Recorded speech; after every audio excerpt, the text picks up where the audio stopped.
Welcome to the very first episode of Ink Alchemy, and thank you for joining me. My grandmother once told me something I never forgot. We don't do magic, we are magic. You are all the magic you'll ever need.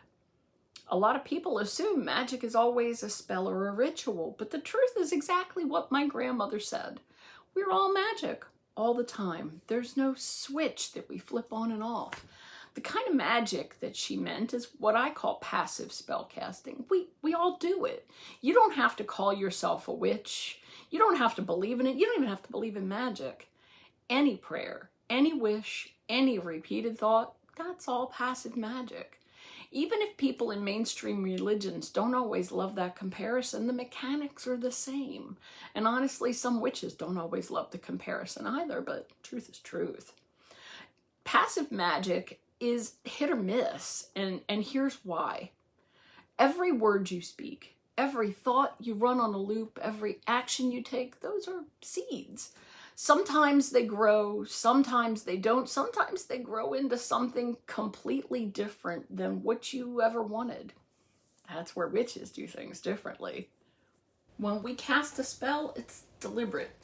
It's intentional. It's not, I wish I may, I wish I might. It's, I'm planting a seed on purpose. A spell is a tool we use to set a new pattern in our lives. You could call it a prayer with props, but the point is that it's conscious. It's very deliberate. It uses the sixth Hermetic law, which is the law of cause and effect. The spell you cast becomes the cause. Your desired outcome becomes the effect. So what happens when that new pattern just isn't working? If your spells aren't landing as strongly as you'd like, it's time to look inward. Because magic isn't just conscious, it's also subconscious. And sometimes the inner world just isn't on the same page as the outer intention. In magic, we call this divided will. And divided will is the number one reason spells, manifestations, or truthfully even prayers fizzle out and don't happen the way we would want. Here's an example.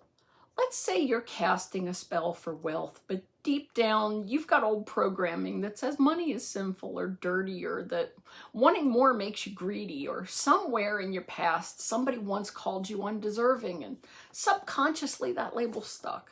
Your conscious mind is saying, yes, please, while your subconscious is saying, absolutely not.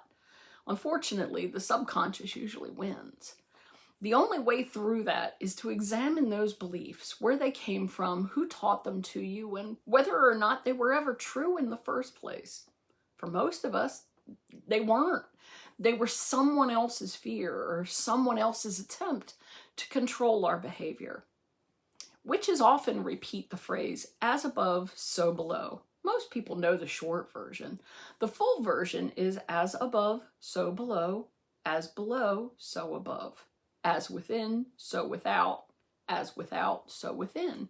This isn't just poetic, it's a blueprint. It means that when you transform your inner world, the outer world shifts to reflect that transformation. That's the heart of magic. It's the point of ritual, meditation, spell work, prayer, everything. While we're working to change the inner world in a way that alters the outer one. That's mental alchemy. And here's the beautiful part. When you shift your inner landscape enough that it genuinely changes how you walk through the world, the universe notices. You begin broadcasting a new frequency, and the things you are seeking begin actively seeking you. Thank you so much for joining me today. If this resonated with you, or if you learned something, please leave a comment. If you think I've earned it, like and subscribe. Coming up in the near future, I'll be doing more episodes on the Hermetic laws and how to use them for real transformation. I'll try to be consistent in releasing them, but my next book in the Virenai Chronicles, called The Night Shift Vampires, will be coming out in February 2026, so I'll be working to make that deadline first. I should also mention, if there's a topic you'd like me to cover, let me know down in the comments. Until next time, this is Ellie Warren reminding you that life is always better with a little magic in it. Thanks for watching.